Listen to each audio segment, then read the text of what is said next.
Good morning, students. How are you? I hope you are fit and fine at your home. Students, welcome back our online Hindi class. Today's our topic is chapter number 2. मिठाई वाला chapter number 2 बसंत भाग 2. Okay.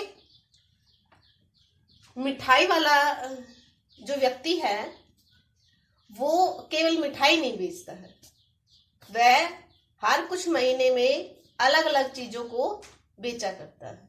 ठीक है. लेकिन इस पाठ का नाम मिठाई वाला इसलिए पड़ा है क्योंकि वह मिठाई या कोई और वस्तु जो भी बेचता है वो किस लिए बेचता है? अपनी मन की संतुष्टि के लिए, मन को खुश करने के लिए, बच्चों के खिले खिले चेहरे देखने के लिए, बच्चों की जो अदर एक्टिविटी है, जब मिठाई वाला खिलौने वाला तब आता है तो उनकी क्या क्या एक्टिविटी होती है वो सब देखने के लिए ये जो मिठाई वाला है ये अलग अलग चीजें बेचता है गलियों में जा जाकर. क्यों बेचता है? क्योंकि इसके भी बच्चे थे. ठीक है. इसका भी एक भरा पूरा परिवार था, लेकिन किसी कारणवश वो इस दुनिया को छोड़कर चले गए थे. ठीक है. तो उनकी जो याद थी, उन यादों को इन बच्चों के साथ, इन बच्चों के अंदर अपने बच्चों को देखते हुए वह ये सब चीजें बेचा करता था. ठीक है. तो हमने इस पाठ का हाफ पार्ट पढ़ लिया था, मीन्स आधा पार्ट हमने पढ़ लिया था और आधा पार्ट हम आज पढ़ेंगे इस क्लास. ठीक है. हमने पिछली क्लास में आधा पार्ट पढ़ लिया. तो देखिए हमारा चैप्टर नंबर 5 मिठाई वाला, पेज नंबर 26. ठीक है. और पार्ट नंबर 3. आज अपने मकान में बैठी हुई रोहिणी मुरली वाले की सारी बातें सुनती रही. रोहिणी कौन थी? विजय बाबू की पत्नी, चुन्नू मुन्नू की माँ. ठीक है. वो मिठाई वाले को देखती. ठीक है. वो अलग अलग चीजें बेचने आता था, मुरली बेचने आता था, मिठाई बेचने आता था. तो उसको देखती और उनकी बातों में जो उसके बोलने की जो भाव थे उसमें उसे कुछ अलग सा नजर आता था, अलग सा महसूस होता था. किसे? रोहिणी को. ठीक है. तो रोहिणी के बारे में बता रहे हैं यहाँ पर कि आज अपने मकान में बैठी हुई रोहिणी मुरली वाले की सारी बातें सुनते रही. आज भी उसने अनुभव किया बच्चों के साथ इतने प्यार से बातें करने वाला फेरी वाला पहले कभी नहीं आया. फिर वह सौदा भी कैसा सस्ता बेचता है, भला आदमी जान पड़ता है. समय की बात है, जो बेचारा इस तरह मारा मारा फिरता है, पेट जो न कराए सो थोड़ा. मतलब वो रोहिणी उस मिठाई वाले के बारे में सोच रही है कि कितना भला मानुस है, लेकिन गलियों में मारा मारा फिरता है. क्यों? क्योंकि पेट भरने के लिए, अपने पेट के लिए वो कमाता है और कमाने के लिए वो गलियों में घूमता है. इसी समय मुरली वाले का क्षीण स्वर दूसरी निकट की गली से सुनाई पड़ा, बच्चों को बहलाने वाला मुरलिया वाला. इसी बीच मुरली वाले की क्या आवाज सुनाई पड़ी? क्षीण, कम आवाज. जब वो दूसरी गली में चला जाता था तो आवाज कैसी हो जाती थी? धीमी हो जाती थी, कम हो जाती थी. ठीक है. रोहिणी से सुनकर मन ही मन कहने लगी, और स्वर कैसा मीठा है इसका. बहुत दिनों तक रोहिणी को मुरली वाले का वह मीठा स्वर और उसकी बच्चों के प्रति स्नेहसिक्त बातें याद आती रही. स्नेहसिक्त मतलब प्रेम से भरी हुई बातें. महीने के महीने आए और चले गए, फिर मुरली वाला न आया. धीरे धीरे उसकी स्मृति भी क्षीण हो गई. ठीक है. कई महीनों तक मुरली वाला आया नहीं और धीरे धीरे उसकी याद कम हो गई. स्मृति का अर्थ होता है याद. पार्ट 4 में देखना, 8 मास बाद. 8 मास मतलब 8 महीने बाद. सर्दी के दिन थे. रोहिणी स्नान करके मकान की छत पर चढ़कर अजानु लंबित केश राशि सुखा रही थी. अजानु लंबित मतलब घुटनों तक लंबे, केश मतलब बाल. ठीक है. रोहिणी है जो विजय बाबू की पत्नी है, चुन्नू मुन्नू की माँ है, वो अपनी छत पर खड़ी होकर घुटनों तक लंबे बालों को सुखा रही थी. इसी समय नीचे की गली में सुनाई पड़ा बच्चों को बहलाने वाला मिठाई वाला. फिर उस मिठाई वाले की आवाज उसके कानों में पड़ी और पहले क्या बेचा उसने? मुरली बेची और अब की बार वो क्या लेकर आया है? मिठाई लेकर। मिठाई वाले का स्वर उसके लिए परिचित था। झट से रोहिणी नीचे उतर आई। उस समय उसके पति मकान में नहीं थे। हाँ, उनकी वृद्धा दादी थी। रोहिणी उनके निकट आकर बोली, दादी, चुन्नू मुन्नू के लिए मिठाई लेनी है, जरा कमरे में चलकर ठहराओ, मैं उधर कैसे जाऊं, कोई आता न हो, जरा हटकर मैं भी चिक की ओट में बैठी रहूंगी। चिक क्या होता है? इसे चिक होता है जो पट्टियां होती है, जो बांस की जो डंडियां होती है ना, उसके जैसे हमने वो देखी होगी ना आप लोगों ने, ब्लू कलर के जो पर्दे लगाए जाते हैं, जो ऊपर से तो वो प्लास्टिक के टाइप के होते हैं और उनके अंदर बांस की डंडियां होती है, ठीक है, उसको चिक बोलते हैं। ठीक है, तो रोहिणी कहती है कि मैं चिक के पीछे खड़ी रहूंगी और मैं वहां देखती रहूंगी। दादी उठकर कमरे में आकर बोली, ए मिठाई वाले, इधर आना। मिठाई वाला निकट आ गया, बोला, कितनी मिठाई दूं मां? ये नए तरह की मिठाइयां हैं, रंग बिरंगी, कुछ खट्टी, कुछ मीठी, जायकेदार, बड़ी देर तक मुंह में टिकती हैं, जल्दी नहीं घुलती, बच्चे बड़े चाव से चूसते हैं।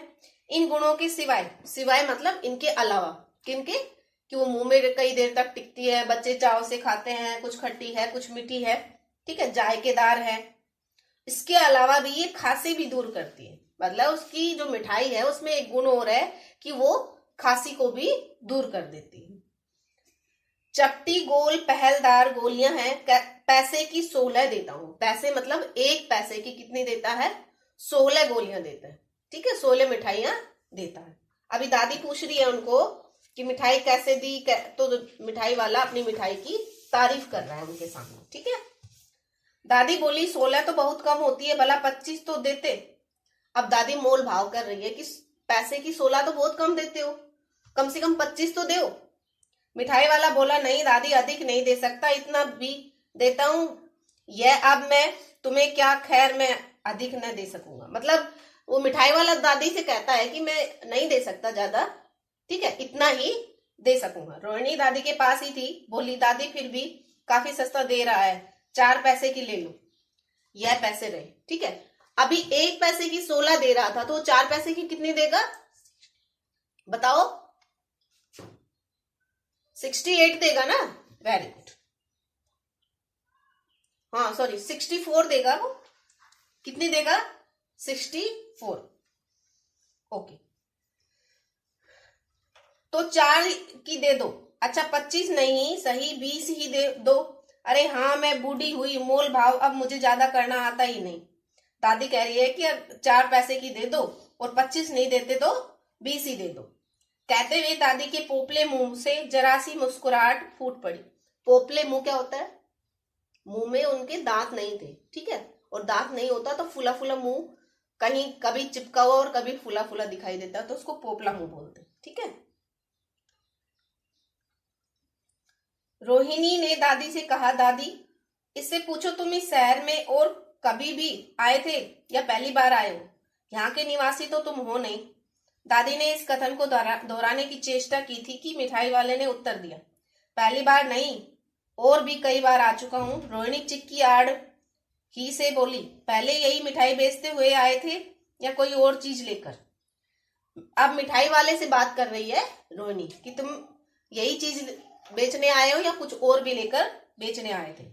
मिठाई वाला हर्ष, संशय और विस्मयादि भावों में डूबकर, मतलब थोड़ा सा खुश था, थोड़ा सा संदेह में था और आश्चर्य के भाव में डूबकर बोला, इससे पहले मुरली लेकर आया था और उससे पहले खिलौने लेकर।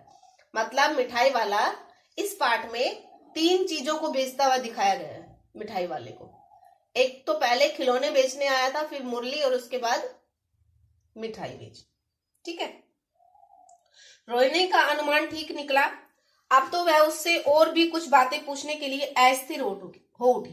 अस्थिर मतलब स्थिरता नहीं थी उसके मन में कि वह और बातों को न पूछे, मतलब उनको पूछने के लिए वो अधीर हो गई, धैर्य नहीं रहा उसके अंदर। वह बोली, इन व्यवसायों में भला तुम्हें क्या मिलता होगा? वह बोला, मिलता भला क्या है, यही खाने भर को मिल जाता है, कभी नहीं भी मिलता है, पर हाँ संतोष, धीरज और कभी कभी असीम सुख जरूर मिलता है, और यही मैं चाहता हूं। अब मिठाई वाले को रोहिणी कहती है कि इतनी सी चीजों में, इतनी सी बिक्री में तुम्हारा क्या होता होगा? तो मिठाई वाला कहता है कि सिर्फ मुझे 2 वक्त की रोटी मिल जाती है और कभी कभी तो वो मिलती भी नहीं है, लेकिन मुझे संतोष, धैर्य, ठीक है, और असीम सुख, मतलब इन चीजों को देखकर धैर्य उसके मन में आ जाता है और बहुत अधिक सुख का अनुभव मिठाई वाला करता है इन सब चीजों को बेचते हुए और बच्चों को देखते हुए। सो कैसे, वह भी बताओ। अब व्यर्थ उन बातों की क्यों चर्चा करूं, उन्हें आप जाने ही दे। उन बातों को सुनकर आपको दुख ही होगा। जब इतना बताया है तब और भी बता दो, मैं उत्सुक हूं। उत्सुक मतलब जानने की इच्छा रखती हूं।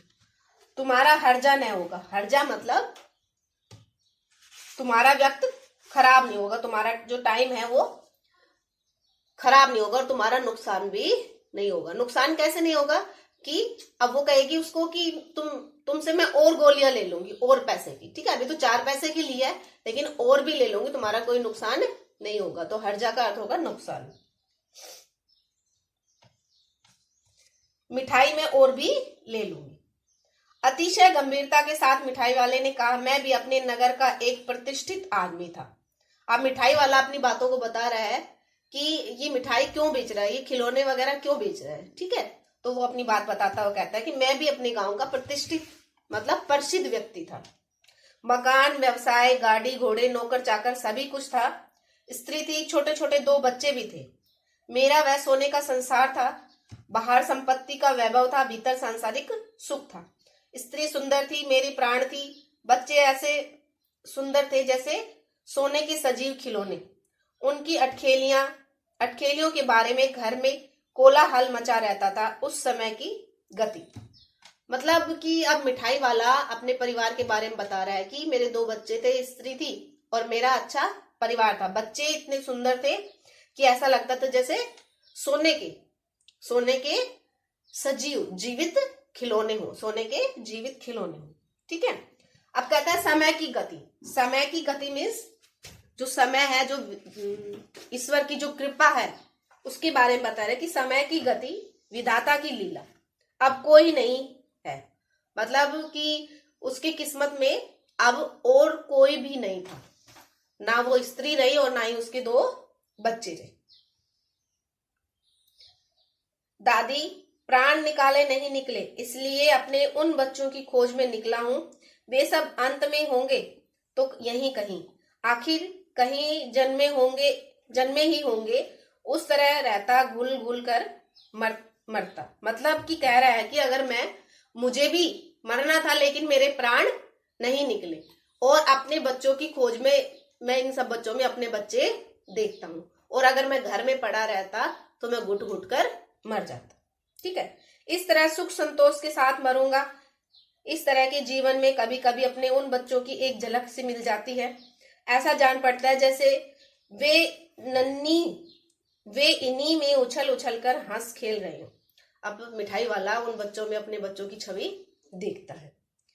पैसों की कमी थोड़ी ही है, आपकी दया से पैसे तो काफी हैं, जो नहीं है इस तरह उसी को पा जाता हूं। रोहिणी ने अब मिठाई वाले की ओर देखा, उसकी आंखें आंसुओं से तर है। इसी समय चुन्नू मुन्नू आ गए। रोहिणी से लिपटकर उसका आंचल पकड़कर बोले, अम्मा मिठाई मुझसे लो। यह कहकर तत्काल कागज की 2 पुड़ियां मिठाइयों से भरी मिठाई वाले ने चुन्नू मुन्नू को दे दी। रोहिणी ने भीतर से पैसे फेंक दिए। मिठाई वाले ने पेटी उठाई और कहा, अब इस बार ये पैसे न लूंगा। दादी बोली, अरे अरे न अपने पैसे लिए जा भाई। तब तक आगे फिर सुनाई पड़ा कि उसी प्रकार का मादक मृदुल स्वर में बच्चों को बहलाने वाला मिठाई वाला, ठीक है। तो ये हमारा चैप्टर था जिसमें मिठाई वाले की अंतर मन की जो भावना है उसको दर्शाया गया है, ठीक है। मिठाई वाला अपने बच्चों की छवि इन छोटे छोटे बच्चों में देखते हैं जो उसके सामने मिठाई, खिलौने या मुरली लेने के लिए खड़े होते, ठीक है। और इसमें मिठाई वाले की विशेषता प्रकट होती है कि वह बहुत ही भला इंसान था, अपने नगर का प्रतिष्ठित व्यक्ति था, ठीक है। और अपने मन में धैर्य और संतोषजनक अपने मन को रखता था। ठीक है, तो ये हमारा चैप्टर था। हमने इसके वो कर लिए थे वर्ड मीनिंग। ठीक है, कंप्लीट वर्ड मीनिंग कर लिए थे। ठीक है, अब इसकी आपको पिक्चर बनानी है, जैसा कि आपको बोर्ड पे दिखाई दे रहा है। ये मिठाई वाले की पिक्चर है और ये छोटा सा बच्चा है जो मिठाई वाले से मिठाई मांग रहा है। आप मुरली वाले की भी बना सकते हो, खिलौने वाले की भी बना सकते हो। ठीक है, अब हम नेक्स्ट क्लास में, अगली क्लास में इस चैप्टर के क्वेश्चन आंसर करेंगे और आपको इस पार्ट में, इस चैप्टर में 5 क्वेश्चन, चैप्टर को पढ़ के 5 क्वेश्चन आपको छांटने और उनके उत्तर लिखने। ठीक है, ठीक है, तो अब अगली क्लास में क्वेश्चन आंसर करेंगे। ठीक है, तब तक के लिए धन्यवाद। आज के लिए इतना ही काफी।